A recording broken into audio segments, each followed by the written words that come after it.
پاکستان افغانستان کے بیچ مذاکرات سے بات نہیں بنی۔ اگر مذاکرات ناکام ہو گئے ہیں، اس کا دوسرا مطلب ہے تصادم یا جنگ۔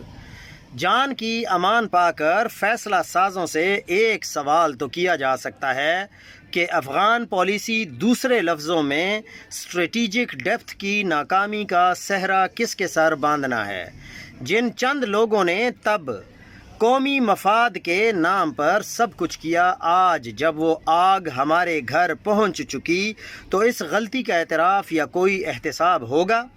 اس سارے قضیے میں جتنا بھی یہ قصہ ہے، اس میں تو کسی سیاستدان کو بھی بلی نہیں چڑھایا جا سکتا، کیونکہ وہ کبھی اتنے قابل سمجھے ہی نہیں گئے کہ قومی مفاد، قومی سلامتی یا خارجہ پالیسی کے باریک نکتے طے کر سکیں۔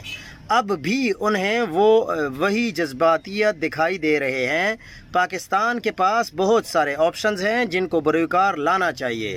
غصہ اپنی جگہ، ریاستیں انتہائی یا آخری آپشن بالکل ابتدا میں استعمال کرنے پر تل جائیں تو یہ کوئی دور اندیشی نہیں ہوتی۔